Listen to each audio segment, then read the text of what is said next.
We are honored to have as our speaker today Sister Belle S. Spafford, President of the Relief Society of the Church and a member of the Board of Trustees of this university.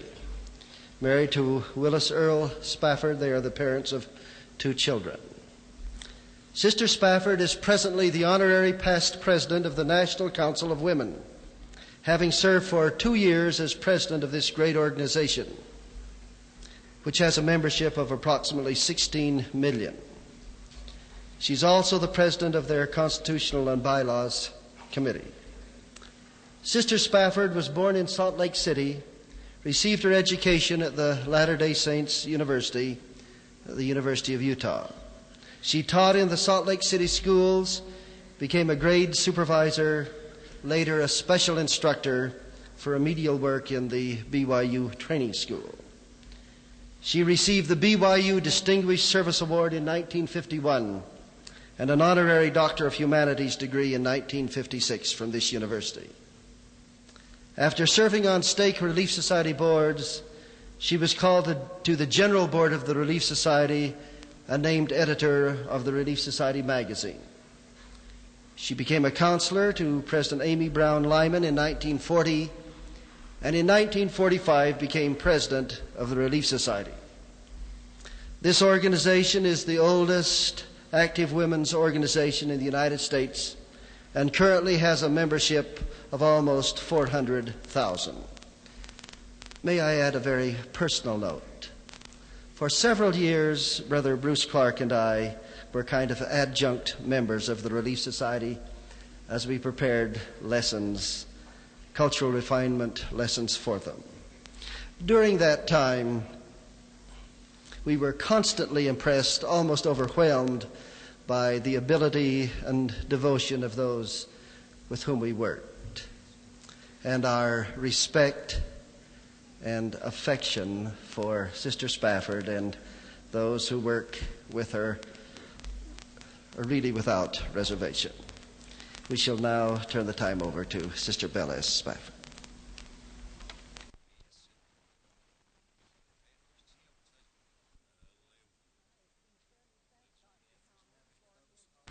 I sincerely thank Dr. Thomas for his kind introduction. I have long regarded him as a very fine personal friend and a fine friend to Relief Society. This morning, I admire him very much as a diplomat. If you notice, he said I was born in Salt Lake City, and he didn't say when. Thank you, Dr. Thomas. It's always a joy to me to come to Brigham Young University. I think I never come here that I don't relive for a few moments the years when I was on this campus, when we used to meet for devotional in what was then referred to as College Hall, and sometimes we had as many as 500 students attend the assembly. Then I see this great gathering of students today, and I appreciate all that has been accomplished by those who have been responsible for the growth and the advancement of this great institution of learning. Today, I wish to speak on a subject which may be somewhat lacking in entertainment value, maybe even in interest. Nonetheless, I hope when I am concluding my remarks that you will feel that the subject is worthy of consideration. A month or 2 ago, I attended a sacrament meeting in a new and a beautiful meeting house located in a ward made up of affluent people. In making the announcements near the beginning of the meeting, the bishop told the members that he felt they should know that the meeting house had been broken into 3 times during the week that had passed. He briefly told of the destruction by vandalism and the losses by theft. He appealed to members living in close proximity to the meeting house to keep watch and to notify him of any suspicious-looking persons loitering about the building. He concluded by saying, "Parents, teach your children to be honest and to respect the rights and property of others." These are among the most needed teachings of the day. The speaker for the evening was the proprietor of two of our very beautiful department stores in Salt Lake City. As he arose to speak, he said that in the light of the bishop's comments, he would set aside his prepared text and speak on the importance of honesty. He told of appalling losses in his business last year due to shoplifting. He said a deplorable aspect was the fact that a high percentage of the shoplifting proved to have been done by well-paid and trusted employees and by young people who had no special need for the things they took. Then he told of the ease with which shoplifters were caught and the severity of the penalties imposed upon them.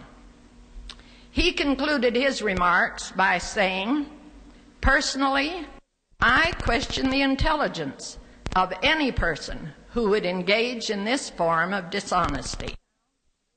A few days later, I read a newspaper account that reported a New York department store as having sustained a greater loss through shoplifting during the Christmas season than was the profit on their sales. One Saturday afternoon, not too long ago, the Mormon Handicraft Shop, located on South Temple between Main and West Temple Streets and operated by the General Board of Relief Society, was robbed. Just at the closing hour, as the cashier was counting the cash and making out the bank deposit slip, 6 well-dressed young men forced their way into the store as the custodian was trying to lock the door. They were told graciously by the custodian that the store was closed and that sales were no longer being made that day. They brushed past him, saying they weren't interested in buying anything. They walked directly to the cashier's office, tossed a bag on the desk, threatened the cashier if she made any noise, and told her to put the money in the bag. In reporting the robbery, the cashier said it was difficult for her to believe that such well-dressed, fine-appearing young men would rob a store. The police officer on the case, in response to her inquiry as to why boys of this type, who appeared to have no need for money, would do such a thing, replied, "They do it for kicks, to prove to themselves and their buddies that they are big enough and brave enough and smart enough to get away with it." Then he added, if they could just know that the greater challenge to their courage and ability and brains is to be honest, they would be far better off in the end. 2 weeks ago, I spoke in one of the wards in the Salt Lake Valley at a sacrament meeting. At the close of this meeting, the bishop said he wished to advise the ward members to exercise special care to lock their doors and windows when not at home, and to put garden tools out of sight as well. He said a number of homes in the ward had been broken into during the past month. TVs, stereos, radios, money, jewelry had been stolen, as well as garden equipment. He said he was of the opinion that it was the work of young boys and girls. Then he vigorously admonished his people not to make it easy for youth to steal. Now, in the light of these experiences and others, I felt that it might be well for us to consider the subject of honesty. Occasionally I read in the newspapers, the Dear Abby or the Ann Landers column. Now, I don't suppose that you people are familiar with these columns, but I am, and I take time to read them. The other day I read this: Dear Ann Landers, my parents have gone on an honesty kick. They sat all of us kids down the other night and told us that each one of us can make the world a better place by being better ourselves. My dad said a lot of people are crooked because nobody ever explained the difference between right and wrong to them. He said this is a responsibility of the parents, and he wanted to make sure he didn't fail his kids. There are certain things, however, on which we couldn't agree. So we'd like you to give us the final answer, Anne. Like, 1, is it honest to reuse a postage stamp that was missed by the canceling machine? 2, is it honest to take home the stationery in a hotel or motel room? 3, is it honest to tear a coupon out of the magazine in the doctor's office or the beauty shop? 4, is it honest to keep a quarter if you find it in the coin cup of a public telephone? 5, is it honest to help yourself to an old vase that your neighbor has thrown in her ash can? You are to settle these arguments, Anne.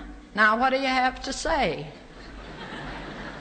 Ann Landers replied, Dear WWS, it would be wonderful if more families argued about what is honest instead of which TV show to watch. In answer to your questions, 1, no, the stamp has already carried 1 letter. That's all it's supposed to do. 2, yes, hotel stationery is placed there for the person who occupies the room. You've paid for the room. Take the stationery. 3, no, magazines in doctor's offices or beauty shops belong to the doctor or the proprietor of the beauty shop. 4, yes, since it would be impossible to track down the person who left the coin in the phone booth, I say, finders, weepers, losers, keepers. 5, it would be best to knock on your neighbor's door and ask for the vase. It may be that she meant to present it in this way to the trash man. Then the columnist added, what is dishonest in the mind of one person may be regarded as honest by another.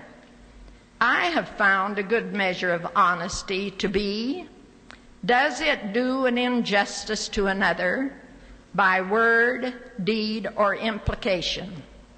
Is it within the law? Now this, to me, was a good answer. One who is strictly honest, I believe, is always disposed to act with careful regard for the rights and properties of others. He does not misrepresent or falsify by word, act, or implication, nor does he knowingly appropriate unto himself that which belongs to someone else. Strict and complete honesty may be difficult at times to practice. It may be harder for some persons than for others, depending upon their nature and their training. A person who by nature is selfish and self-centered, greedy, excessively ambitious, inclined to rationalize and justify his behavior in the light of his own interests and what he regards as his rights, undoubtedly will find it more difficult to be strictly honest than a person who does not possess such attributes or characteristics. A person who has been taught by precept and example the importance of honesty, who has had internalized in him its values, will innately respond more honestly to a situation than will one who has been denied such training.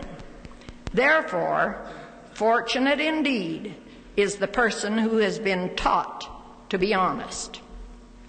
Yet, there are some people who believe that dishonesty, under certain circumstances, is justifiable. That honesty, practiced in a skilled way in today's world, may enable a person to render great public service and thus become a highly respected citizen. For example, in the newspaper recently, there appeared an item entitled, and I quote, "Average Guy Needs Cheating Advice." The article begins as follows, and I'm quoting now. Charles Elliott writes a nationally syndicated financial advice column. This week he printed a very unusual question from a reader. The reader asked, "Is there any way I can invest my money so that the local government will not know how much I have and I can get into public housing? I am 58, single, no dependents. I have bank certificates, Series E bonds. The government agencies, do they really check bank and safe deposit boxes? How about if one opens an account or rents a safe deposit box in some other states?" To this, Mr. Elliott indignantly replied, "For shame on you. Do you really expect tips on how to cheat? You may not want to face up to it, man, but what you're talking about is fraud, sheer fraud."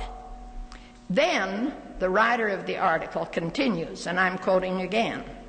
While Mr. Elliott is morally correct, his reply illustrates one of the great injustices of our society.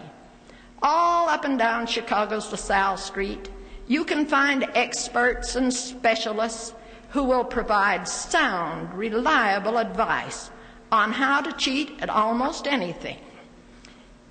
However, their services come high. The average person can't afford them. Thus, he is deprived of good, sound advice on how to cheat. But if he were wealthy, he could have some of the best men available on LaSalle Street. Therein lies injustice. The article further states that the man who knows how to steal with the pen and contract or the discreet fix does much better financially than does the man who goes out and gets it with a gun. The man who cheats in this manner is often a man who is so financially successful that his contributions to society place him in a position of great respect and influence, says the article. He is often the man who will receive civic awards for his good deeds, invitations to join private clubs, and maybe even an elective office. This, of course, is part of the great American dream. The poor man who can't afford to learn how to cheat successfully is denied all this. I have always believed, continues the reporter, that the average man wants to get ahead in life, and he knows what he needs in order to do so, but he just isn't sure how to go about it. So I ask, says the reporter, can a man achieve success in today's world and be strictly honest? I doubt it. Now Diogenes, a well-known Greek philosopher in early days, maintained that a strictly honest person was impossible to find. And to illustrate his position, it was said that he went about the streets of Corinth in broad daylight with a lighted lantern looking for an honest man. Now, I do not accept this belief. I think there are countless honest and trustworthy people, tens of thousands of them in this church, who are eminently successful and entirely honest. Nor do I accept the implication of the reporter that one cannot achieve success in life and be honest. In matters such as honesty, which are of great importance in relation to one's success and well-being in life, and on which there may be opposing views, and which there are opposing views, Latter-day Saints have no need to question the course to pursue. For the Lord, in His infallible wisdom, has given clear directives. So important does He regard honesty that He deals with it by way of commandment. In Exodus, we read the 10 Commandments. Among them are these: Thou shalt not steal. Thou shalt not bear false witness against thy neighbor. Thou shalt not covet. In the Doctrine and Covenants, latter-day Israel is told, and let every man deal honestly, and be a light among this people, and receive light, that ye may be one, even as I command you.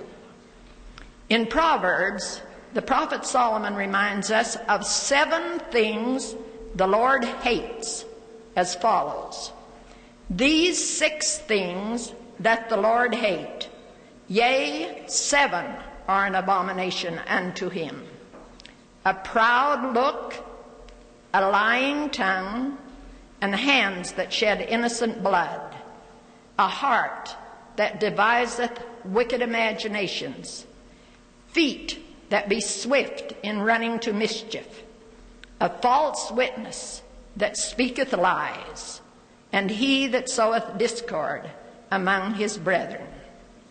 This is from Proverbs. To be honest in word and deed requires constant appraisal of oneself, one's attributes and character traits. It requires a penetrating evaluation of the motives that prompt what one says and does. It demands of one a determined effort to adhere to truth. I believe that honesty grows easier with practice, just as dishonesty grows easier with practice. I think I'll pause to tell you a little experience I had last Saturday. I have a little 11-year-old grandson who comes on Saturday to do a few chores for me. Each Sunday I'm invited to the home of his parents for Sunday dinner. A week or 2 ago I decided that I would accept their invitation and give them one Sunday to themselves. So I said to my son, I won't be with you for dinner tomorrow because I'm going to have dinner with some friends. I have accepted an invitation. He said, who are your friends? I promptly told him. Then in the evening, he came down and he said, you know, Mother, I don't believe you went out with friends to dinner today.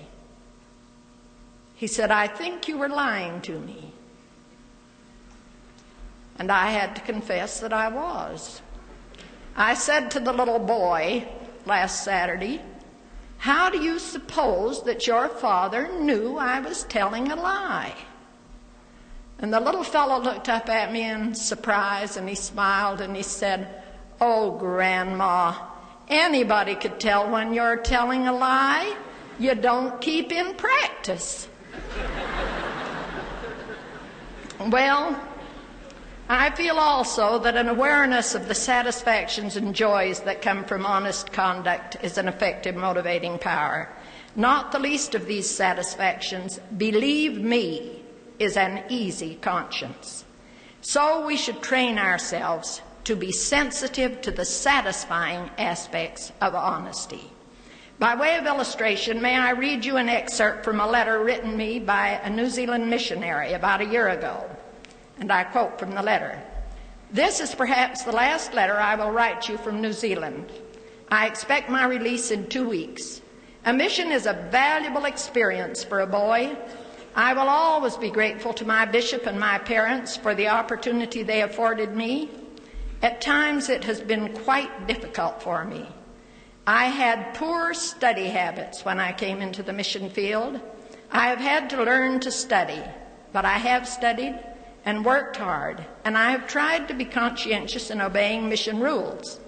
Yet, I have made no world-shaking record of convert baptisms. Nonetheless, I leave the mission field with good feelings inside of me, because I can truthfully say I have been honest with the Lord. I wish everyone could say, I have been honest with the Lord. 2 weeks ago, this boy was made a bishop.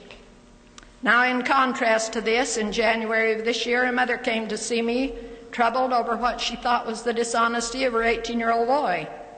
He was an excellent skier, she said, but he didn't have particularly good skis.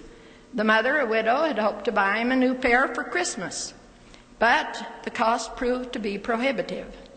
The boy was disappointed and surly about the matter. One day, shortly after Christmas, he came home from the ski slopes with a new pair of skis, the very finest, saying a skier from out of state had given them to him.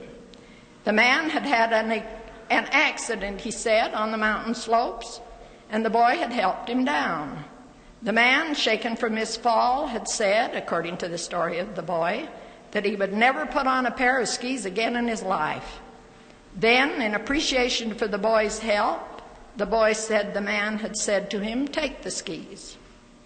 The story didn't seem plausible to the mother. She said it occurred to her that even a rich man wouldn't give away such expensive skis to a boy whom they had only just met. And the mother questioned her boy. What was the man's name? How old was he? Where did he come from? Did you get his address so I might write and thank him? Who was with you when the man gave you the skis? Bit by bit, the boy tried to answer the mother's questions, but in so doing, he entangled himself in one conflicting reply after another. The mother became convinced the boy was lying and that in all probability he had stolen the skis.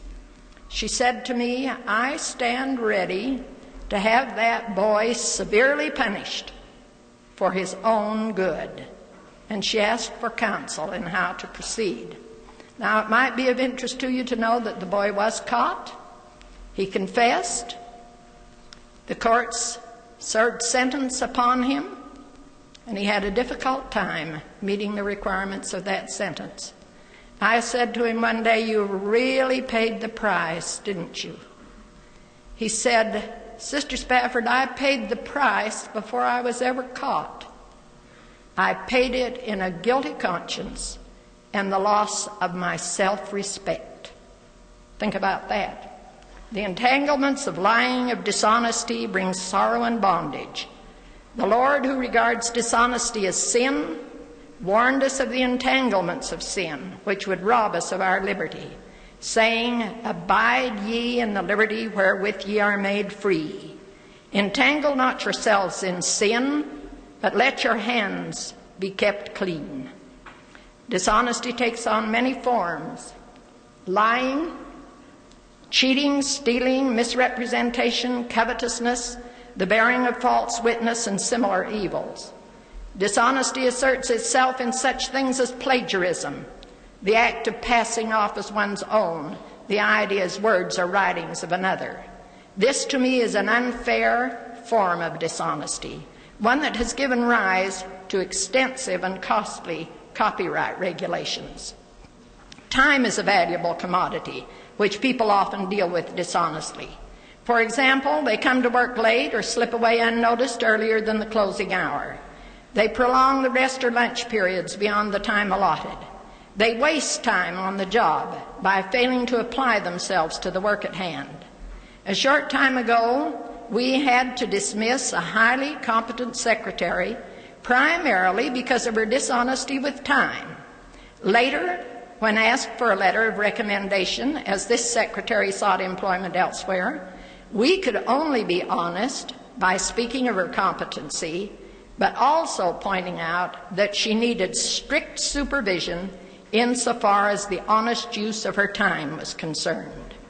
I heard one of the church leaders say, "I could not fully trust any person who is dishonest with time." To harm the character of another by bearing false witness against him is a despicable form of dishonesty. Shakespeare spoke of this as follows: "Who steals my purse steals trash. 'Tis something, nothing. 'Twas mine, 'tis his, and has been slave to thousands.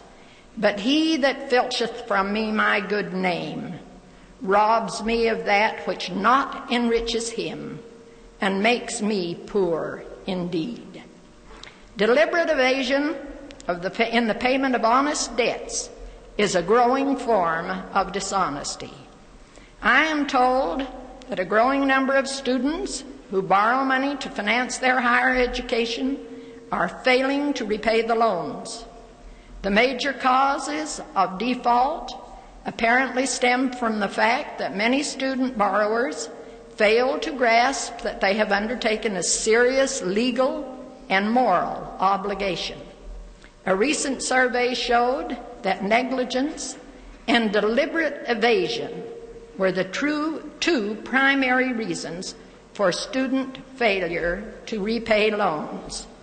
It was suggested in the summary of the survey that the schools need to reevaluate their teaching to determine why supposedly educated persons are failing to understand the importance of fiscal responsibility and simple honesty.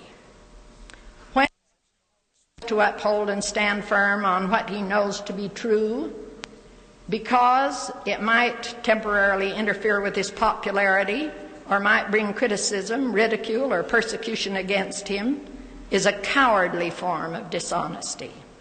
The prophet Joseph Smith, in his story of the first vision, graphically deals with this important aspect of honesty. He compares himself to Paul before King Agrippa, when Paul related the account of the vision he had when he saw a light and heard a voice. But still there were but few who believed him. Some said he was dishonest, others said he was mad, and he was ridiculed and reviled. But all this did not destroy the reality of his vision. He had seen a vision. He knew he had. And all the persecution under heaven couldn't make it otherwise. And though they should persecute him unto the death, yet he knew and would know to his latest breath that he had both seen a light and heard a voice speaking unto him, and all the world could not make him think or speak otherwise. So it was with me, says the prophet. I had actually seen a light, and in the midst of that light I saw two personages, and they did in reality speak to me. And though I was hated and persecuted for saying that I had seen a vision, yet it was true. And while they were persecuting me, reviling me, and speaking all manner of evil against me falsely for so saying, I was led to say in my heart, why persecute me for telling the truth? I have actually seen a vision, and who am I that I can withstand God? Or why does the world think to make me deny what I have actually seen? For I had seen a vision. I knew it, and I knew that God knew it, and I could not deny it, neither dared I do it. At least I knew that by so doing I would offend God and come under condemnation. Now in our articles of faith we declare, we believe in being honest, true, chaste, benevolent, virtuous, and in doing good to all men. To believe means to be persuaded of the truth and validity of a thing to the extent that we will put it into practice in our lives. If we believe in being honest, then we practice honesty to the best of our ability in all things. And I assure you, young people, that as you practice honesty, you will enjoy the choice rewards of so doing. I pray for the moral well-being of all the youth of the church, and I do it in the name of Jesus Christ. Amen.